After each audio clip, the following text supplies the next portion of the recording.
Sam and Ben Monthly Retro. Hello and welcome to episode 8, the final edition of the Ben and Sam Monthly Retro. In this monthly retro, we look at the year that was, what worked for Parabola and their marketing growth. We discuss everything from how to ruthlessly prioritize to what channels are working to really the power of brand. Thanks for listening to our podcasts and I hope you enjoy our final one. Cheers. Welcome, ladies and gentlemen, to the final edition of the Ben and Sam Monthly Retro. As you may or may not be aware, we started the year saying we're going to do a 1 year here. Too many podcasts go on for too long. Let's see the journey of Mr. Ben Pollock as the head of marketing in his first year, and that wraps up today. So first, Ben, thanks for your consistency and doing this alongside me.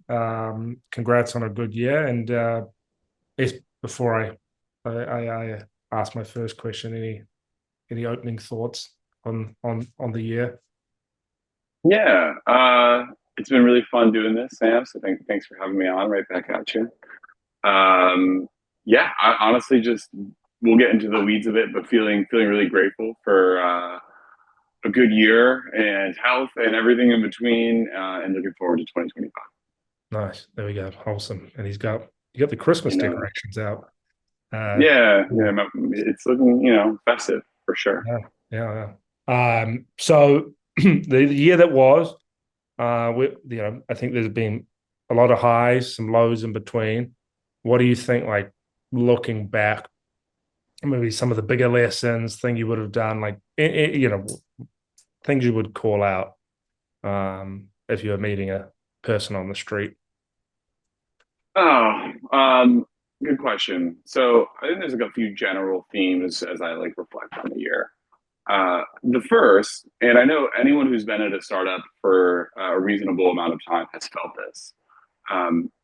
Looking back on where we were as a business, where the marketing team was, not just in January, but 6 months ago, it's so vastly different. We've done a ton, we've failed, we've succeeded, we've learned, we had a ton of fun while doing it. It's wild how quickly things can change and how much you can do in short periods of time. So I think my first lesson and reminder both to myself and others listening is it's a ride, right? There's ups and there's downs, to your point, but things can change so quickly, and ultimately it's up to you and your team and your peers to manufacture your own success or luck as much as possible. So I think again, just reflecting on where the team was, where the business was 1 year ago, 6 months ago, it's truly such a different ballgame now. That doesn't happen with you being a bystander. It happens with action, with testing, with trying. And so I think it's a healthy reminder to all of us that things can change and things can improve, things can get worse, but it's ultimately about controlling what you can control and doing the best you can. Right. So that's my meta high-level statement. Now a couple more in the weeds. Couple other learnings for me. One is this framework that I've used before is now even more present in my mind, and it's this idea of push is greater than pull. Too many businesses, and we're certainly guilty of this, are spending time internal with their team, thinking, toying, automating, which is great. It's important. I would challenge both my team and other marketers out there to harness some of that energy instead of from a pull perspective. What are we doing? How are we positioning? How are we automating? How are we tracking Salesforce? To ensuring there's a really concrete balance with how are we getting out into the world? How is our ICP going to see us? What channels are we activating on? And how often are we activating there? I think at times we definitely fell into this trap of being a little too internally focused without being in front of our ICP as much as possible. And so I'm working with a lot of companies right now on this ABX framework that we're using at Parabola. Many of them see our automation and our SAC and the way we build stages, and they're like, I want that. I'm like, that's great. If you go off on a 4-month journey of just building that without testing tactics in market, you're going to have little pipeline and you'll be like, maybe we should have tested some of those tactics earlier. So one is go to market ruthlessly, push, keeping an eye on the push versus pull balance. Another theme or trend I'd call out is there's this quadrant or framework of confidence, how confident you are in something that's going to work, resource, how much time or lift is this going to take, and impact. If we do this well, what impact can this create for the business? Your team should be ruthlessly spending time in categories that check all three boxes at a high extent.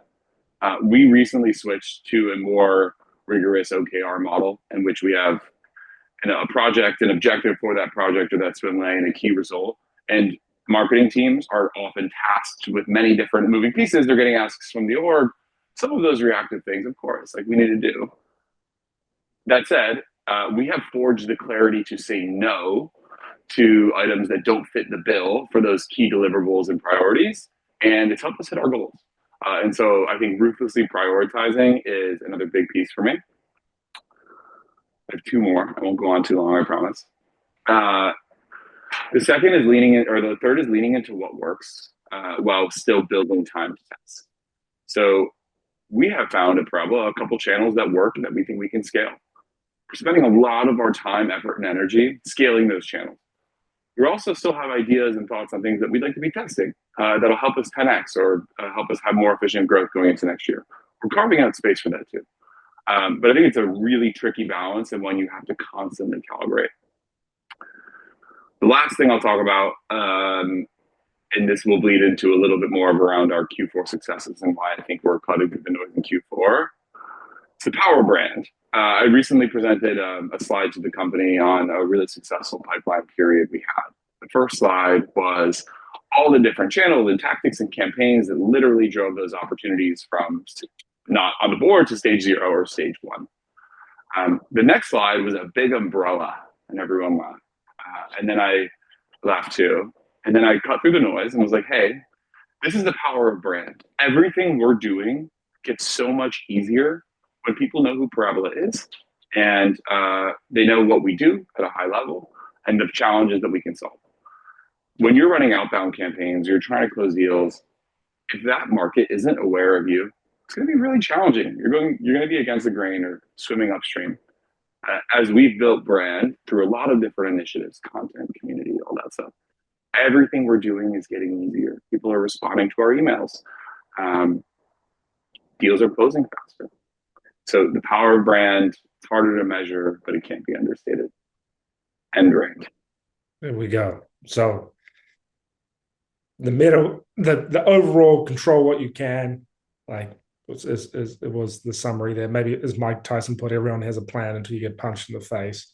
Then ruthlessly prioritize, lean into what works, and the power of brand. I may have missed one there, but I think those were the 4. Push is greater than pull. There we go. I was just taking push is greater than pull. I like it. I like it a lot. And I guess like to come to the first point, you talked about control what you can and like you got a plan, things can change there. If you reflected on what you thought at the start of the year you'd achieve, how do you think you've ended up in a similar place to what you would have thought? Do you think there was far more variables that were outside of your control that came in? Yeah, I think I share the sentiment of most marketers, if I'm brutally honest, that like I would have liked to generate more pipe and revenue this year. Like that's the truth. I think that's hopeful and idealistic, not necessarily realistic and pragmatic. And so I think it's important to try to be real with ourselves and myself in the same vein. So one is like, yeah, I would have loved to generate more pipe than we did. Like that's for sure the truth. That said, and there were a lot of things that we did this year that I didn't foresee us leaning so aggressively into that were surprising and I feel really proud of. Additionally, I think we're ending the year on an uptick in Q4 from our pipe gen and a lot of our other motions, which, while I would have loved to have some of that growth come earlier in the year, feels really good to have momentum going into the new year next year. So I'm happy to speak to like a couple of the things that felt like a struggle for us, and then a couple of the tailwinds that I think we ended up riding going into Q4 here. Or how would you want? Yeah. What do you think the biggest struggles, like other than your dog barking during podcasts, were this year? That is still a struggle. I haven't figured that one out. So It's nice background noise. If anyone knows good dog trainers in Brooklyn, I might be in need, or better blinds for my windows here in Greenpoint.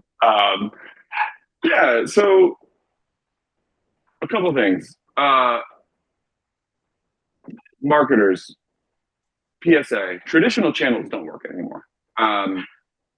Sam, you and I started working together, I think, in 2018. A lot of the stuff that we did back then, 6 years ago, would fall flat today. And so it's a constant like adjustment and calibration towards like what's working, what's not, what am I feeling. I think it's really important that folks aren't tied to those initial ideas, especially like removing the emotion from it, being super objective of like, if the data isn't showing this is working, we should probably turn it off or try it differently. So I'll share a few things that didn't work, and then I'll share a few things that did. Emails totally changed. Everyone knows that. Traditionally, SaaS companies lean on email as a channel to generate a bunch of pipeline. That was predictable for us going into this year, and it became unpredictable. We tried manual emails, we tried scaled emails, we tried high volume, we tried personalized methods, we've tried other channels into oblivion.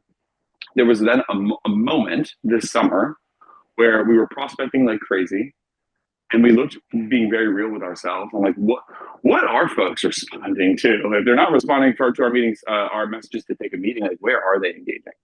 Did some analysis and realized there's two value add offerings that folks were actually not only engaging with, but engaging with at an extremely high rate. Joining our community and coming to a dinner or an event that we host. Great. So if that's working, like, let's do more of that, and do less of like the scaled email blasts that very much feel antiquated, go against my gut, but like the old-fashioned marketer in me is like must do. When we changed that motion, we saw our community numbers spike and our engagement go way up. We launched our community in May. We're now at 250 community members, and this is not an open for everyone community. We keep our ICP criteria very tight.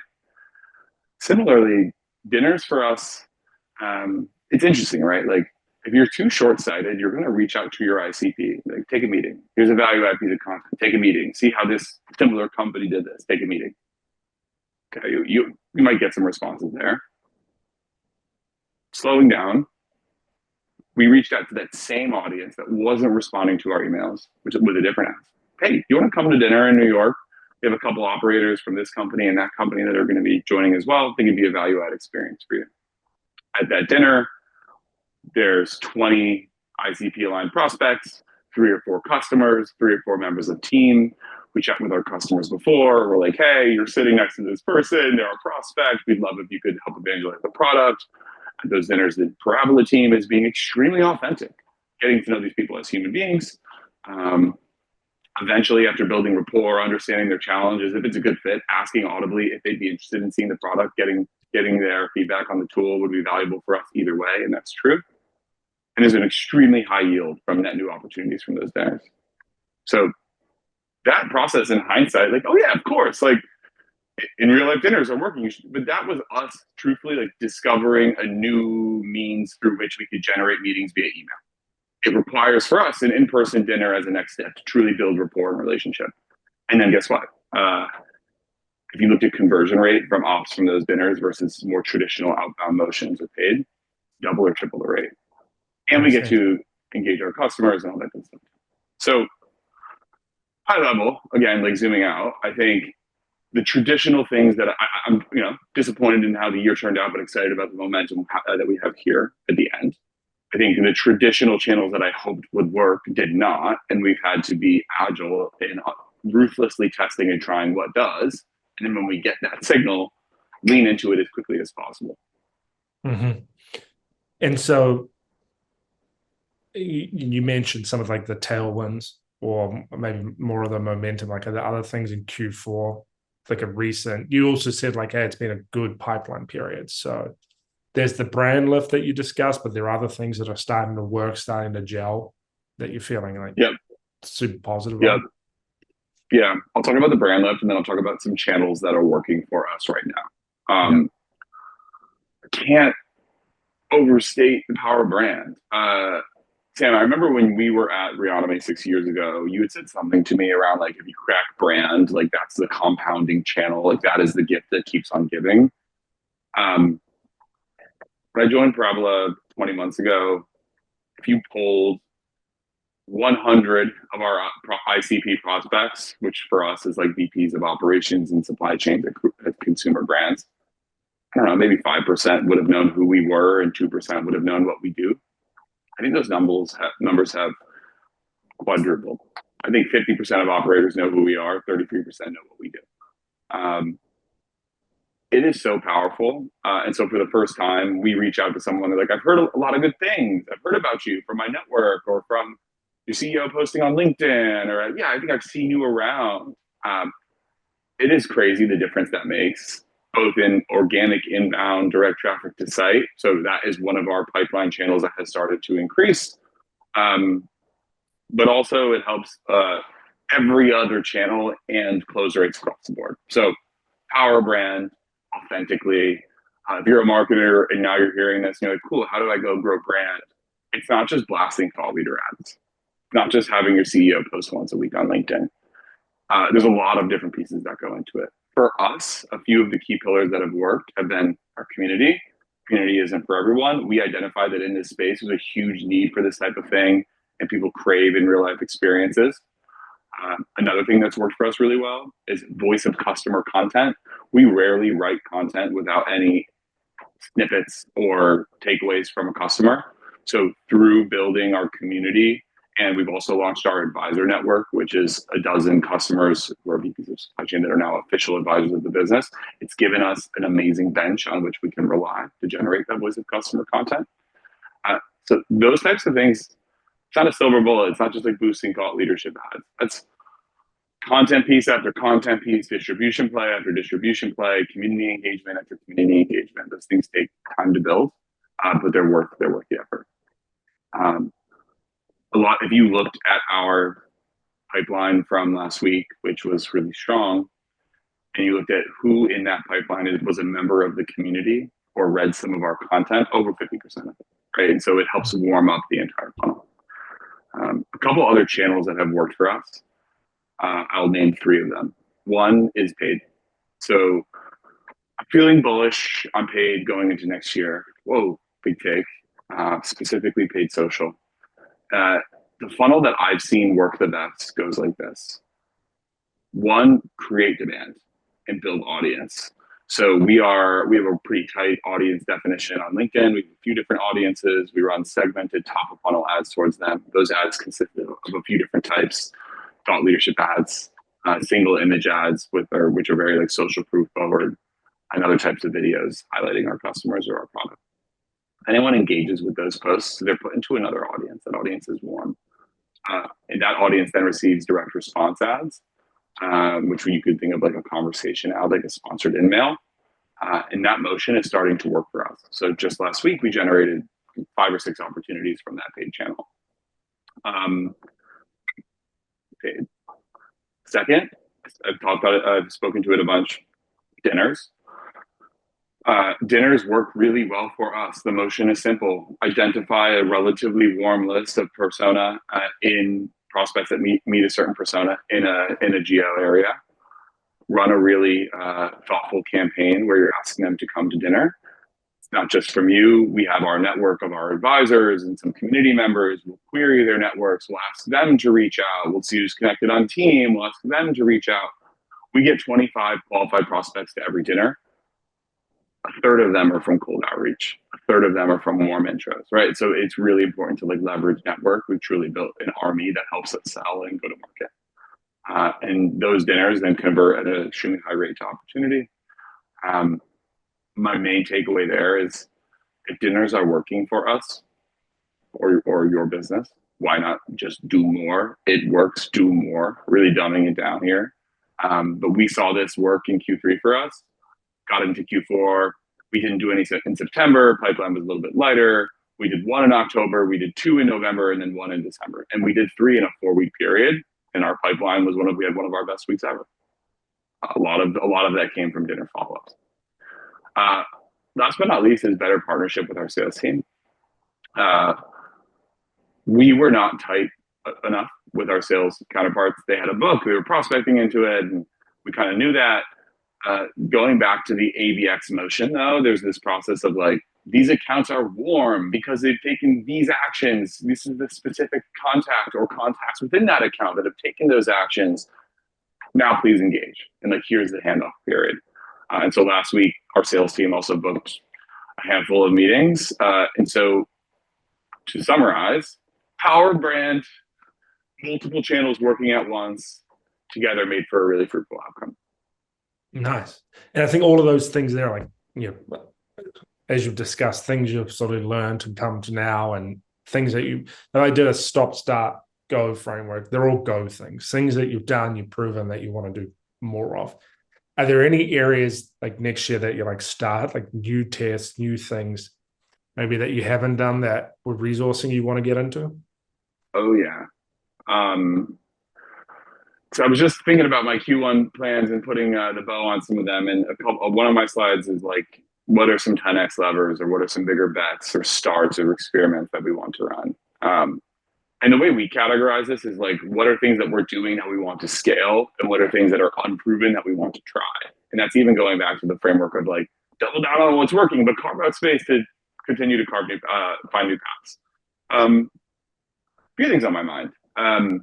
Throughout this quarter, like, we actually haven't generated much outbound pipeline. Like 80 to 90% of our ops are marketing sourced.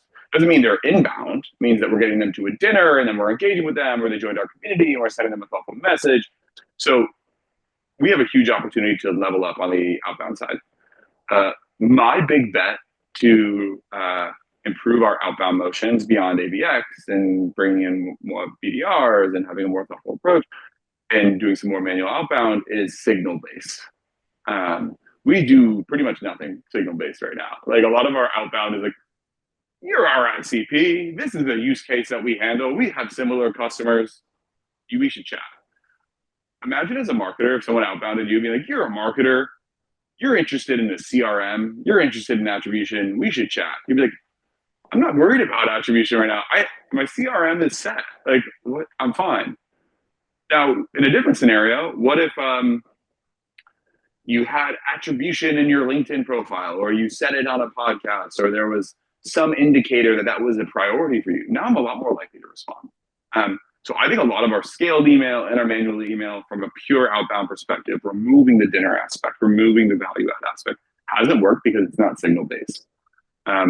There's some signals that our motion here at High Level for signal based go to market is one, first defining the complete list of signals we might want to try and stack ranking them by priority.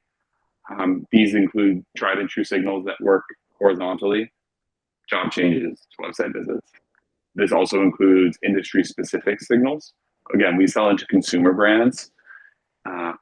Brands that have their SKUs proliferating or have more international shipments are showing signs of complexity.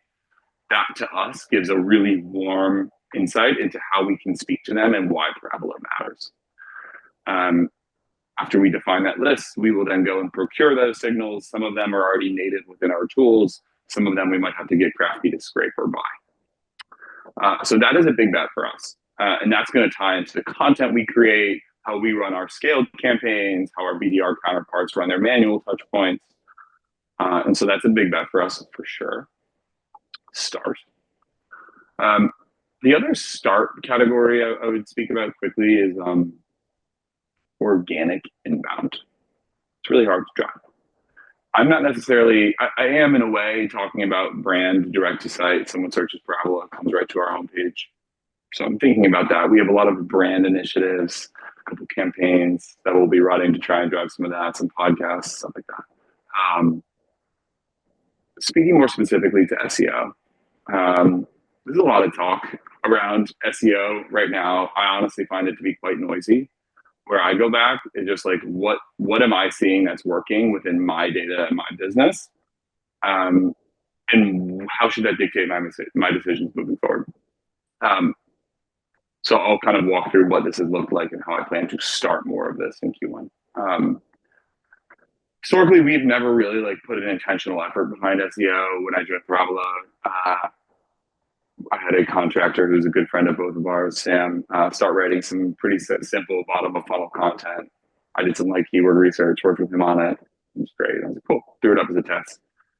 In time, we've also tried some other things. This quarter, we tried a more programmatic approach where we leveraged a human in the loop and AI to generate 100 articles at scale. That was way more like top of funnel content. And looking at like what's working, those programmatic pages are seeing signs of life, but the bottom of funnel content's like working really well. As an example, part of what Parabola does is it empowers operations teams to ingest unstructured data and put it into rows and columns. You can think like a PDF or like an email. They're receiving thousands of invoices a month, and those can be digitized and then pushed into their internal systems. That's a really cool product offering. Looking at the keyword volume, PDF parsing, PDF parsing, that's the name of extracting data. That's how you call extracting data from a PDF, if that wasn't clear. Had like a few hundred searches, low keyword difficulty. You put up a blog post, what is PDF parsing and how do you do it? That post now ranks #1 for PDF parsing. We have the featured snippet from Google, or I think that featured snippet's now the AI overview. So just thinking about, and the leads that come from that are really qualified compared to some of our PSEO leads, or programmatic, as we call it. SEO leads are not as qualified. Let's create more bottom of funnel content that talks about use cases that is ruthlessly grounded in keyword research. So I can go on forever about this, but SEO is another one that I'm hoping to start testing more. Search in general, a bunch of other things too, but those are a couple that come to mind. Nice. I think those are two like nice, well-rounded tactical items that folks can deploy. I have one more that's important to mention. Oh yeah. I think you'll appreciate this one, Sam. The marketer in me, like I want to run campaigns. I don't know if other folks like feel that itch or urge, but I want to run multi-channel campaigns. Where I feel conflict is I've done this in the past, both at Parabola and prior companies, and it's not always a pipeline generating motion. Can definitely build brand if executed the right way, but like we're going to sink a ton of team time into a big campaign. Like it's hard to go back to the board or to the executive team and be like, we spent 30% of our resource spend time on this campaign this quarter, and what do we have to show for it? Look at this GA query. There's correlational spike in brand. We saw a few more folks come inbound. So we're looking at it a little bit differently. Two key things here.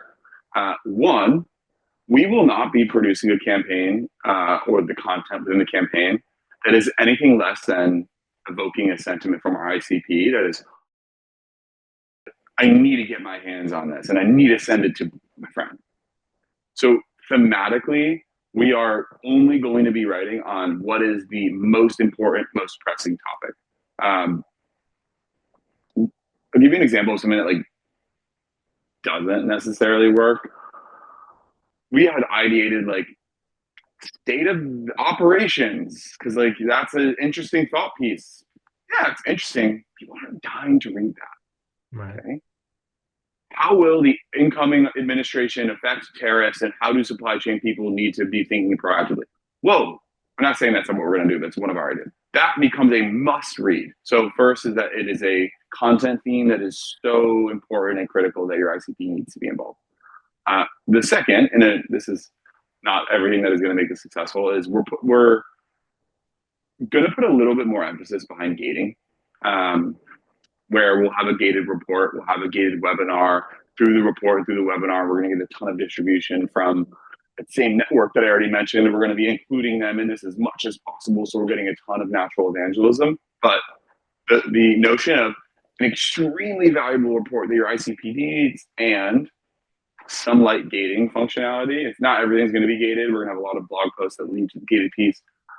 To me, that is a better plan. It still grows brand and still accomplishes a lot of those high-level campaign goals, but also is going to give us a better shot to actually generate a bunch of pipeline from that time and spend investment too. There we That's go. my other star. He's contrarian. Everyone's saying, yes, get rid of the gating. Ben's like, let's bring it back. Well, I just think it's a time and place thing. Yeah. We don't gate our case studies, right? Like, well, that's wild stuff. Whoever gates the Yeah, case study, yeah. yeah. But like proprietary report on which we want to be following up. We're going to gate it and see how it goes. No, I agree. I think it's like most folks are too one way or the other. Like there is a balance to like gating has a place, and if you can do good follow up and you actually have emails that are informational and like or entertaining, then yeah, it's a legitimate play that works well.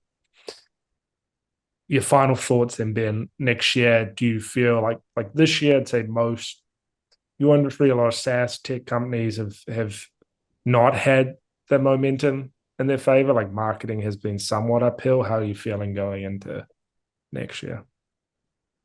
Definitely feeling strong momentum for sure. I'll give you a couple reasons why. Yeah. One, you're like, surprise, here it comes.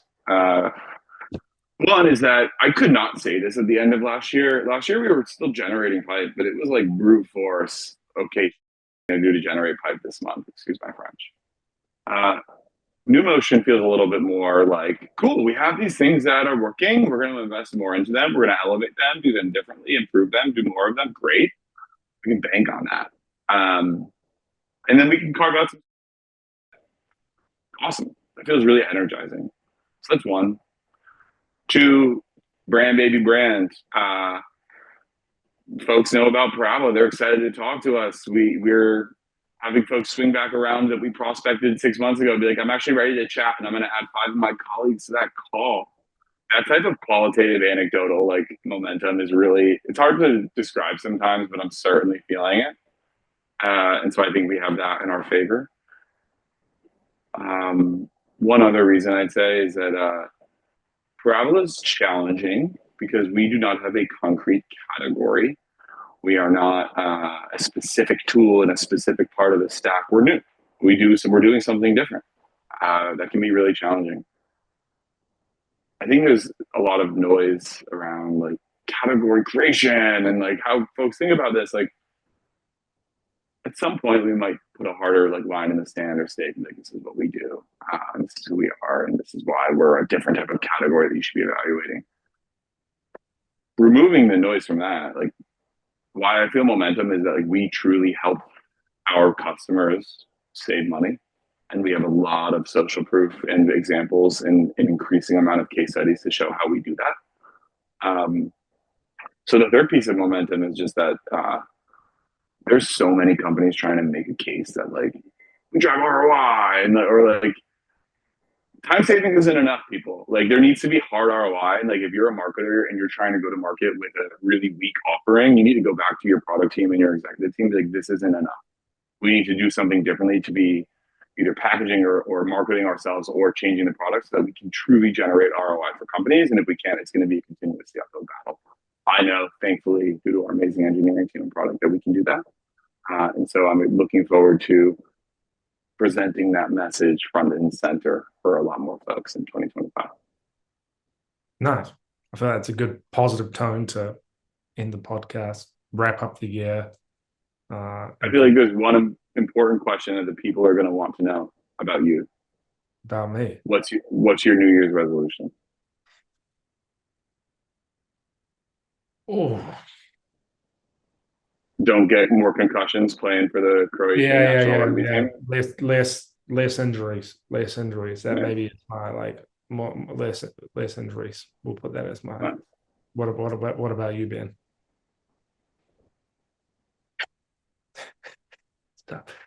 You're actually the first person that's asked me it. More pipeline, more ROI for all my customers, Ben. That's fine. And there's a lot of them. And I think like within Parabola, it's a lot of the same learnings of like ruthlessly prioritize, try not to get too stressed out, enjoy the process, all that good stuff. And in life, I want to be, just continuing to enjoy the ride. Specifically, I want to get back into more fitness. I'm an ex-college athlete with a bad 2 torn ACLs and a bad back, and I'd like to start to feel like an athlete again. So I think that's my goal. There you go. Less injuries, feel like an athlete again. New Year's resolutions. Thanks again, Ben. Thanks for tuning up each month. It's been a good way to catch up and see how the journey's been going. Congrats, and looking forward to following next year. Right back at you, buddy. Thanks for having me.